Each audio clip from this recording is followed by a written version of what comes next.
Assalamualaikum warahmatullahi wabarakatuh. Salam bahagia Ibu dan Bapak guru hebat. Kami di sini dari kelompok 1 PGSD 002 akan mempresentasikan hasil dari demonstrasi kontekstual topik 2 pembelajaran berdiferensiasi dengan judul Beri Warna pada Pembelajaran Eksplorasi Berdiferensiasi Produk.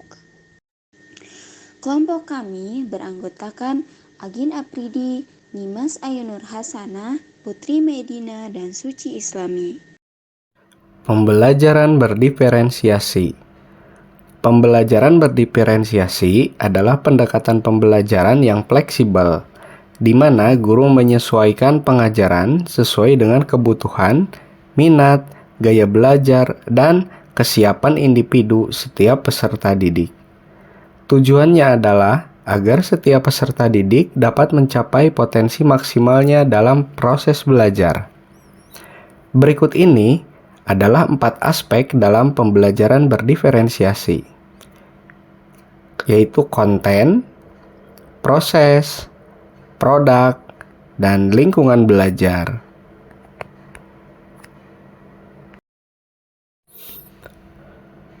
Apa itu pembelajaran berdiferensiasi produk? Diferensiasi produk adalah proses pembelajaran di mana peserta didik diberikan pilihan untuk menunjukkan pemahaman mereka melalui berbagai produk akhir. Tujuan dari berdiferensiasi ini: 1. Meningkatkan motivasi belajar. 2. Memfasilitasi pembelajaran yang lebih dalam. 3. Menghargai perbedaan individu. Pembelajaran berdiferensiasi produk bukan hanya tentang memberikan tugas yang berbeda, tetapi juga tentang menciptakan lingkungan belajar yang mendukung peserta didik untuk mengeksplorasi ide-ide mereka secara kreatif. Yang selanjutnya yaitu prinsip dasar pembelajaran berdiferensiasi produk. Di antaranya 1. Berpusat pada peserta didik, yaitu setiap peserta didik memiliki gaya belajar, minat, dan kemampuan yang berbeda-beda. Pembelajaran berdiferensiasi produk mengakui keunikan ini dan menempatkan peserta didik sebagai pusat proses pembelajaran. 2. Fleksibel dan adaptif, yaitu kurikulum dan pengajaran harus fleksibel untuk mengakomodasi kebutuhan yang beragam. Guru perlu siap menyesuaikan pembelajaran sesuai dengan perkembangan dan kemajuan peserta didik. 3. Beragam pilihan produk, yaitu peserta didik diberikan pilihan produk akhir yang beragam sehingga mereka dapat memilih sesuai dengan minat dan gaya belajar mereka. 4. Penilaian autentik, yaitu penilaian tidak hanya berfokus pada hasil akhir, tetapi juga pada proses pembelajaran. Penilaian autentik memungkinkan guru untuk memahami pemahaman peserta didik secara lebih mendalam. Yaitu contoh produk yang dapat dibedakan. Contoh produk yang pertama yaitu presentasi. Produk dari presentasi bisa seperti PowerPoint, Prezi, dan juga video. Yang kedua adalah karya tulis.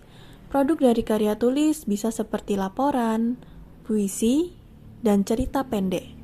Yang ketiga, karya seni. Produk dari karya seni bisa seperti lukisan, patung, dan juga kolase. Dan yang keempat, proyek. Produk dari proyek ini bisa seperti pembuatan model, permainan, dan juga website, dan lain sebagainya.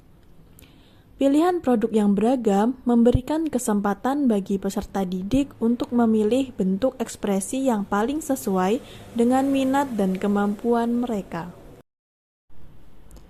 Berikutnya yaitu langkah-langkah penerapan berdiferensiasi produk. Terdapat beberapa langkah-langkah dalam penerapan berdiferensiasi produk ini.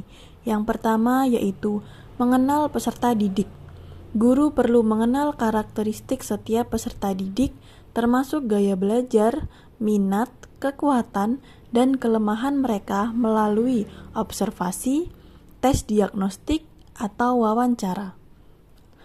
2. Menentukan tujuan pembelajaran. Tetapkan tujuan pembelajaran yang jelas dan spesifik yang harus dapat dicapai oleh semua peserta didik, namun dengan tingkat kedalaman yang berbeda-beda. 3. Memilih produk akhir. Sediakan berbagai pilihan produk akhir yang menarik dan relevan dengan materi pembelajaran berupa presentasi, karya tulis, proyek, atau bentuk lainnya. Langkah yang keempat yaitu membuat tingkatan kesulitan. Sesuaikan tingkat kesulitan setiap produk dengan kemampuan dan minat peserta didik. Misalnya, untuk satu topik yang sama, peserta didik dapat memilih untuk membuat laporan sederhana, presentasi multimedia, atau bahkan membuat model 3D. Langkah yang kelima, memberikan pilihan. Berikan peserta didik kebebasan untuk memilih produk akhir yang paling sesuai dengan minat dan gaya belajar mereka yang akan meningkatkan motivasi dan keterlibatan peserta didik. 6. Memberikan dukungan. Selama proses pembelajaran, guru memberikan dukungan yang cukup kepada peserta didik berupa bimbingan, umpan balik, atau sumber belajar tambahan. Dan langkah yang ketujuh, melakukan penilaian autentik. Penilaian tidak hanya berfokus pada hasil akhir, tetapi juga pada proses pembelajaran. Guru dapat menggunakan rubrik atau portofolio untuk menilai pemahaman peserta didik.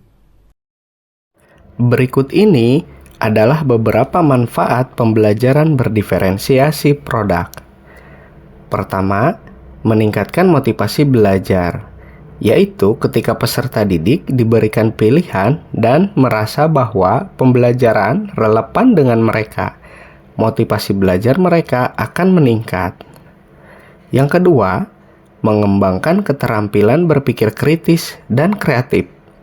Maksudnya adalah dengan memilih produk akhir dan menyelesaikan tugas yang kompleks, peserta didik dilatih untuk berpikir kritis dan kreatif.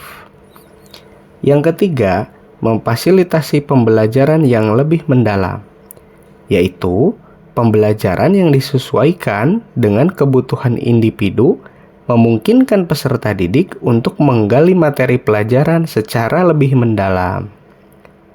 Manfaat yang keempat, yaitu menghargai perbedaan individu.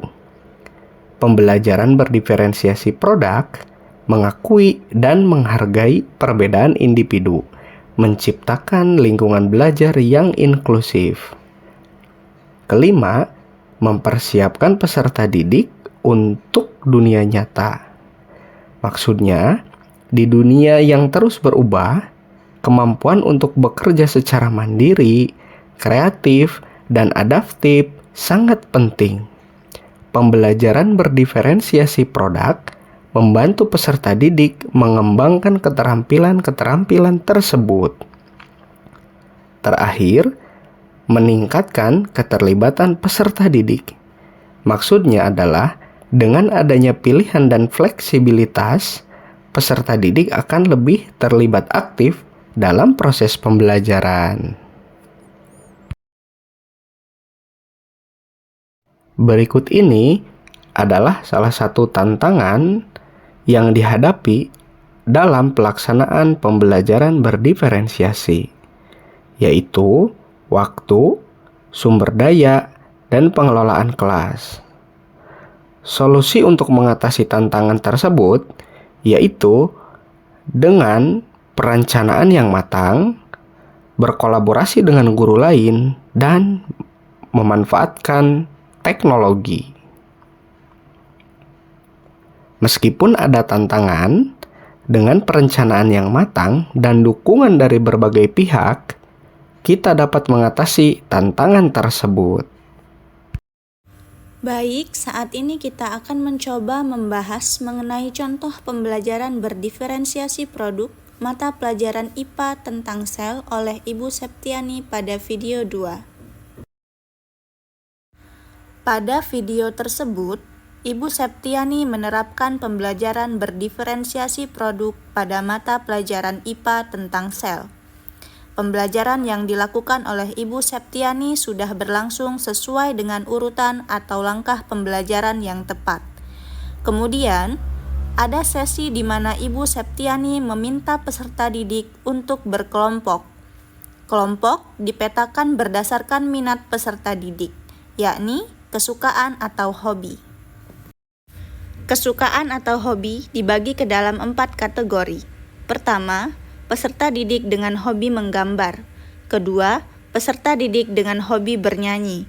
Ketiga, peserta didik dengan hobi bercerita. Keempat, peserta didik dengan hobi merakit atau membuat replika. Maka, diferensiasi produk dalam pembelajaran Ibu Septiani adalah kelompok dengan hasil akhir gambar tentang sel, kelompok dengan hasil akhir lagu tentang sel, kelompok dengan hasil akhir cerita tentang sel, dan kelompok dengan hasil akhir replika sel. Kemudian, setelah tugas selesai, masing-masing kelompok diminta untuk mempresentasikan hasil atau produk yang sudah dibuat. Yang menjadi catatan penting adalah penilaian yang dilakukan oleh Ibu Septiani tidak hanya berdasarkan produk yang sudah dibuat oleh peserta didik, namun juga prosesnya. Berikut kami sajikan contoh rubrik yang sudah kami rancang untuk penilaian pembelajaran berdiferensiasi produk yang dilakukan oleh Ibu Septiani dengan tujuan pembelajaran peserta didik mengetahui jenis dan fungsi organ sel serta perbedaan sel hewan dan tumbuhan. Dari keseluruhan pembahasan, dapat ditarik kesimpulan bahwa pembelajaran berdiferensiasi produk adalah kunci untuk menciptakan pembelajaran yang berpusat pada peserta didik. Dengan memberikan berbagai pilihan produk, kita dapat memenuhi kebutuhan dan minat setiap peserta didik. Maka dari itu, mari kita terus belajar dan berinovasi untuk meningkatkan kualitas pembelajaran. Sekian dan terima kasih. Salam bahagia Ibu dan Bapak Guru hebat. Wassalamualaikum warahmatullahi wabarakatuh.